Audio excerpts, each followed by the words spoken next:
Okay,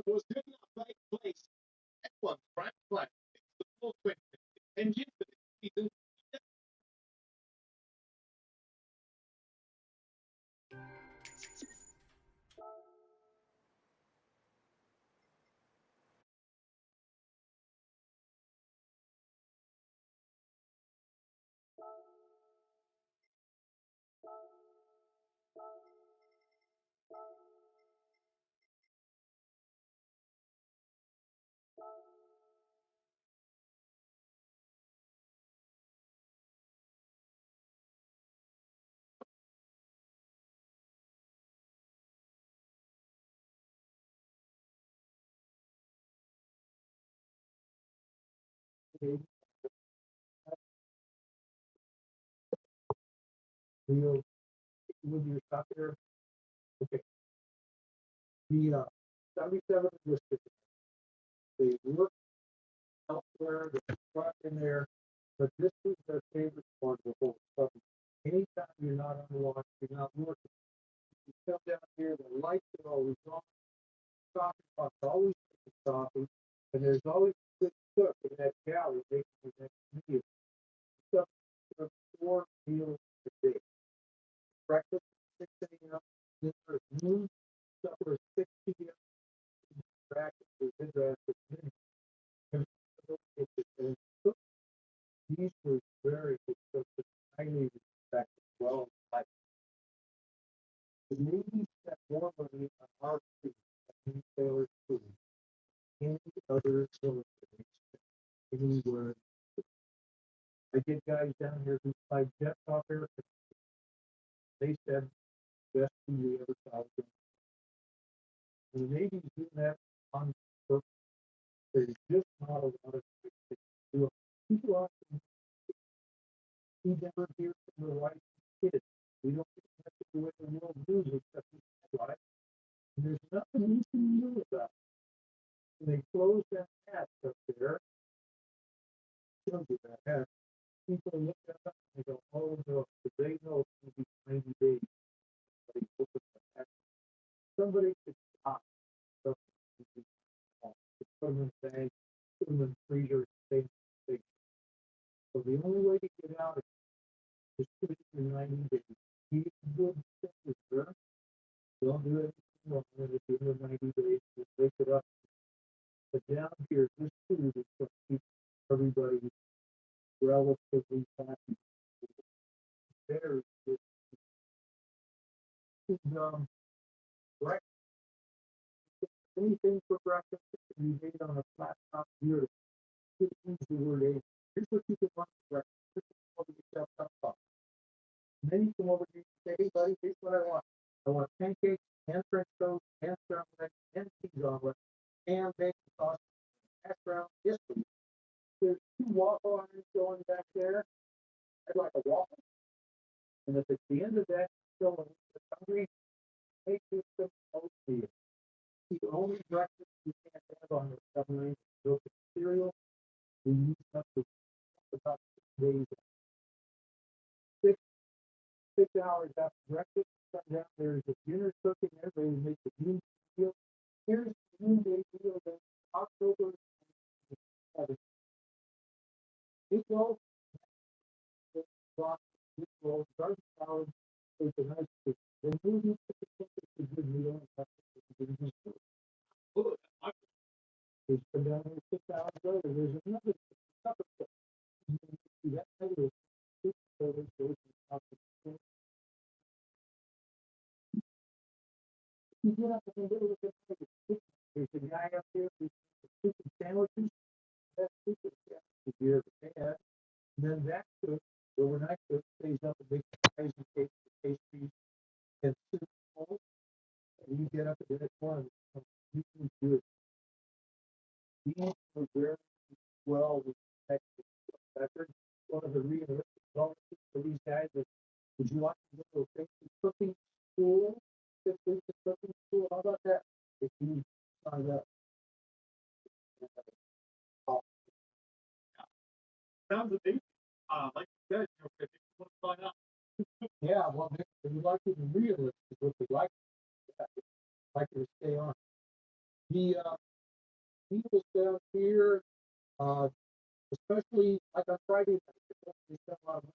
Friday night down here was ribeye steak night. That's in the middle of it, making pancakes in the morning and making ribeyes at night.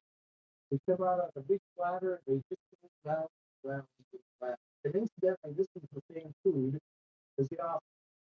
In the old days, you could open up this door, there was a dump, little elevator, take the food up. It comes out here, goes up to the office, and it's exactly.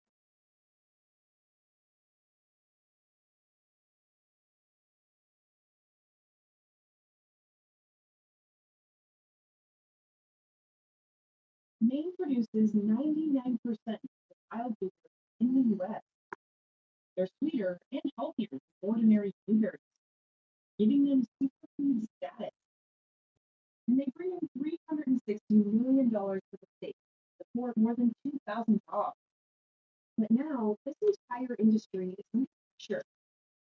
90% of Maine's wild blueberries are used up by Canadian-built machines, poured and priced because of tariffs on steel and aluminum. Not only were parts more expensive, but for a while they couldn't get any. To make matters worse, throughout last year, actually one of the worst parts of this decade. Very on the tent already. That's hitting indigenous communities like the Passamaquoddy especially hard. They've been hand-breaking the berries here for generations. Today, just a few remote communities keeping the dying tradition of hand harvesting alive. Both of us would make more money doing our other jobs at home. We do this because it's like a bad. We went to Downey's Maine to see how pickers, processors, and scientists raise the single berries, grow wild here for 10,000 years. This is an ordinary cultivated blueberry, cheaper kind you find in the grocery store. They come from a species called northern piebrush, bred by scientists in the early 1900s. Longer, used to be larger. Wild blueberries are smaller, often pricier, and pack more fiber and twice the antioxidant content of cultivated ones. They also spoil more quickly, so processors like Simons, which supplies Walmart with food, have to get them from the field within a few hours. These bins are holding 250 to 300 pounds of fruit. And one bin is going to be juice running in places. And so it's just a perfect breeding ground for things that we don't want, such as Easter. On a good day, we're packing 1.3 million pounds. It's 21 hours of the process. This robot dumps fruit onto the line. While this grilling tape removes light debris, leaves, and sticks. And they'll go through the initial path of the first water bath, get all the sediment off the berries. Then the berries go to a flotation tank. Ones that are underripe will float off into compost. If you over water,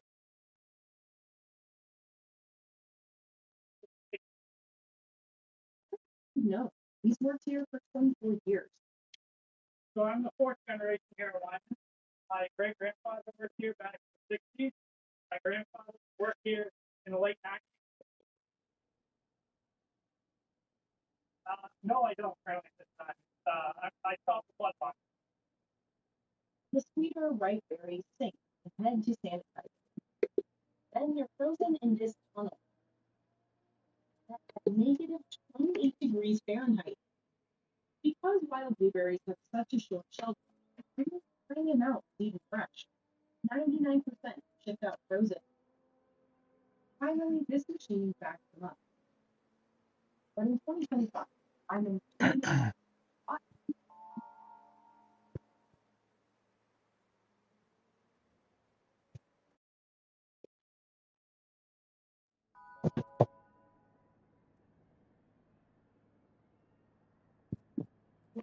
consistent look and shelf life. They're completely untouched by modern breeding. None of these fields are this.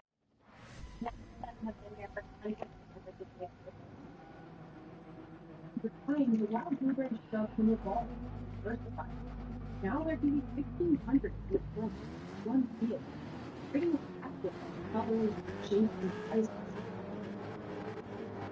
They grow in 2-year cycles, and these seeds fall barren. The soil is so acidic and sandy, how much else can grow here? Although the roots are hardy enough to thrive in these conditions, the berries are sensitive. Farmers have only one chance to this field for their harvest season. And all these unique plants ripen at different times. We have to acknowledge that there are going to be countries that are so green and countries that might be overrun. So, against the average, The picture, people more pick these berries. The Passamaquoddy wild blueberry is one of the largest tribe-owned farms in America, employs 116 hand harvesters. It's pretty hard. To, you know, when it comes to industry stuff. You know, it's like it's straight back pretty like that.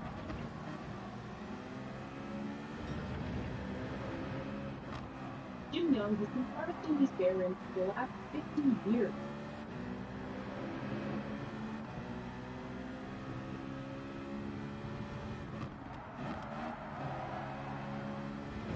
That's cool, deal. Great boundary. Graders like Jim come from across Maine and eastern Canada for the month-long season, usually beginning in July. Yeah, super. We didn't stop it, we're done. The Passamaquoddy Wild Blueberry Company pays each picker $2.75 box. A good rigger can fill 120 of them a day, which comes out to $330. But this is a dying art form. All of the state's wild berries used to be harvested this way. Now only 10% are. Some tables will be gone. So we take that to Today, hand harvesters largely operate where 2 million box big machines. With another tractor. Comes again. Just time. It's work very well. Over in the flatter region, machines scoop up berries by the row. Most of these mechanical harvesters and their parts come from Canada. But in June 2025, the Trump administration imposed 50% tariffs on Canadian steel and aluminum right before the start of the olive season. It will buy very few factors. That's Eric Hunter, executive director of the Wild Blueberry Commission. For wild, it could get any. And factors, decided to Henderson break and use blah blah blah. Rising input prices and weather drove production costs up 50% in 2025. We even had prices for up and ready hot to the time. So that argument 0. In late 2025, Senator Susan Collins asked the Trump administration for emergency funding. My knowledge of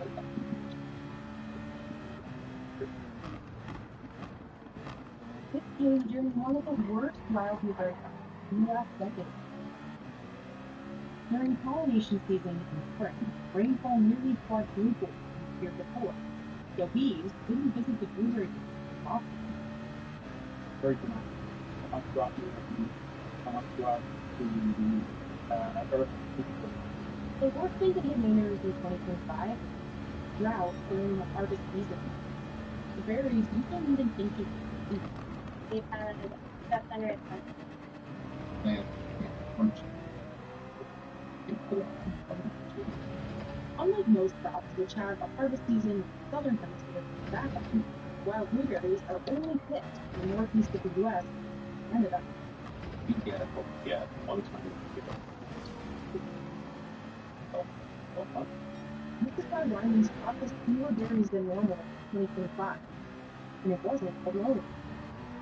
In a good year, Maine can harvest 100 million pounds, but in 2025, the state brought in just over half that. Farmers lost a combined $100 million. There's only so many years to grow this Every year, Maine loses 8% of wild blueberry acreage. Industry, Treating farmland as a living community like the Wabanaki Confederacy Park. These indigenous harvesters have hand-raked these fields for generations. During the season, they live in camps far from there. The Passamaquoddy wild blueberry owned Mark Grand Pride harvesting community. Today, selling to food. Make them know that. So this is where kids like to hang out. This is where you can get good signal. Stephanie Bear, who oversees the camp, met us inside the cabin. We have a follow. Here's going. Complete with a small kitchen. I have to build a little shelf in here. So I guess I have to be how to do anything like circle anything. There's no running water in the cabin, With my little bubble for water. Okay. and there's no AC. Stephanie brings her own. Yeah. Well, the mine's probably about like only because there's The campground has a kitchen, and we do the potluck. So they got everybody to cook it.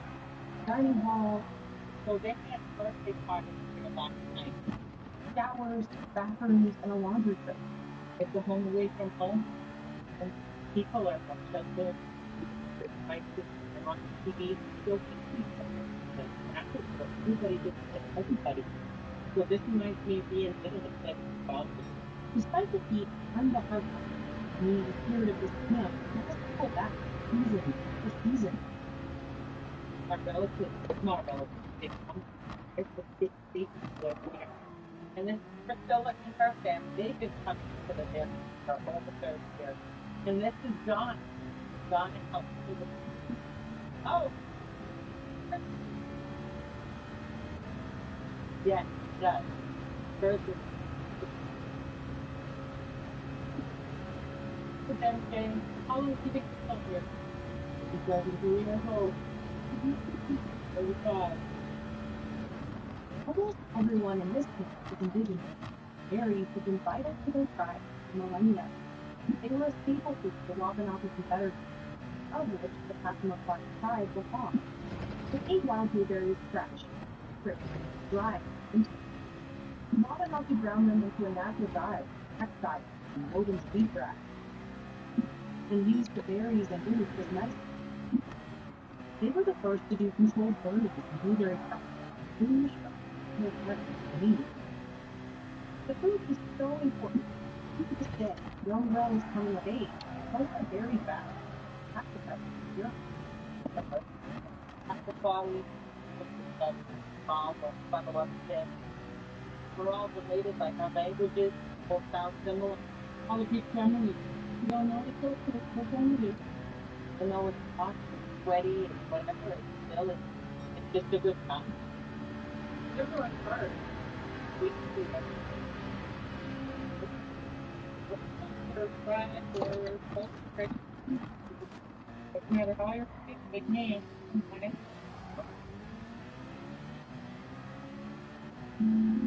that started breaking here in the 1980s. Fell in love with the community around Elliston. He spent the last 88 years taking pictures of life out here on the prairie.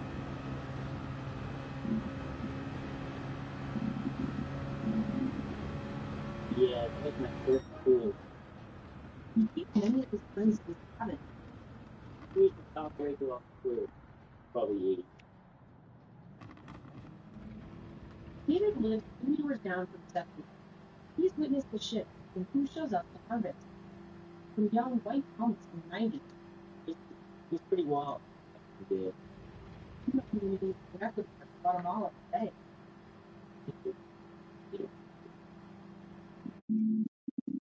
But indigenous pickers have always returned.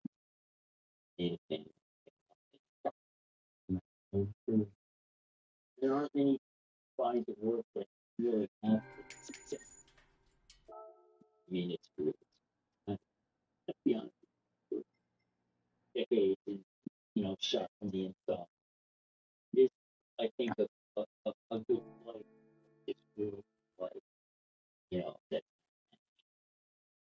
started coming when most of the barons were still being hand-harvested. Thousands of people like you moved here just to work the wild blueberry.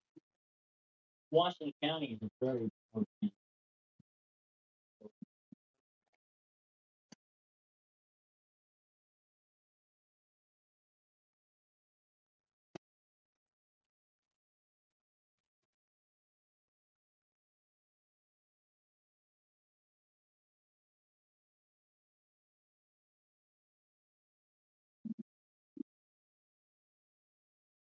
And that's what I love about David. These are really fun to hold on. David is one of the few white people on this racing crew. He seems to fit right in.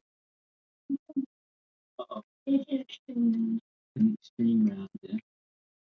Which one is big? Oh, blueberry leaf. He comes from the 1990s. The 90s to 2000. Yeah. What was that one? Yeah. So, it's also gone. Unfortunately, what they just did, you'll be losing.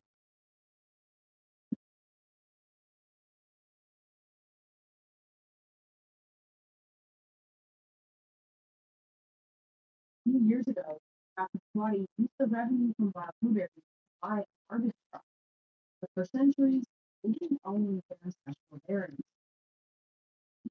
In the 1500s, European colonizers began systematically removing Wabanaki people from the land. Their population plummeted 96% due to warfare and disease. Colonizers put out decrees for scalp bounties and forced many tribes onto reservations. They kidnapped Wabanaki children and sent them to residential schools.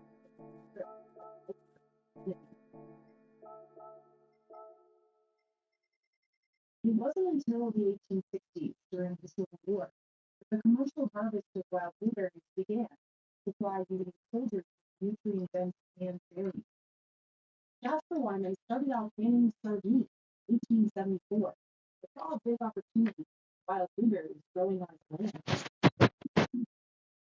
One of the largest actors in the industry, the companies would hire the Wabanaki people to harvest these berries by hand. More than a century later, under the Maine Indian Settlement Act, the Passamaquoddy, along with two other Wabanaki tribes, received more than $80 million for their stolen land. Using that money, Passamaquoddy purchased 2,000 acres of their wild blueberry berry tract. It was only a fraction of the land that had originally been taken from them, but they vowed to reinvest profits and food back into the tribe. And to make this money go further, Passamaquoddy Wild Blueberry Company introduced its own brand, freeze-dried frozen wild berries, into the home. They've also launched a partnership with wineries and hot dog brands in the Worcester Department. That's a real thing. I want to buy food because about the one I was telling you the same with this. They not at home. The time things that they're better. As harvests get smaller, their companies like Island are diversifying too. They now sell bags of mixed fruit and protein. Wild blueberries make more than half of their business. Wyman has also started to increase their team of people to help farm wild blueberries for a more volatile future. So, what I'm doing is, I see here, PhD student Alvaro hails from Nigeria. when I came here, I didn't know anything. Because life was very something that you know, in West Africa. I'm always someone who like to work or to do this kind of something that will have a positive impact of local economy. He's researching how wild blueberries might adapt to warming temperatures, and he's using yeast blocks to mimic an especially hot 5 years. By the end of the century, temperature is projected to increase by 3 to 5 degrees Celsius. So as you are seeing here, we use this kitchen unit. You can touch it here. Ali and his team test the leaves with this device. The key stress the plant is Here it says the value to any value below when you consider the experience drought, the lot of plants die because they are experiencing high temperature and low precipitation amounts from what we are seeing so far, which is actually not that high, as long as we help you ready to see resources like water. The problem is, climate projections say wild blueberries will only get enough rain during 1 out of every 5 harvests going forward, and only a third of the state's barrens have irrigation. It's like a little bit scary because as you can see here, some of the wild blueberries, they are not doing well.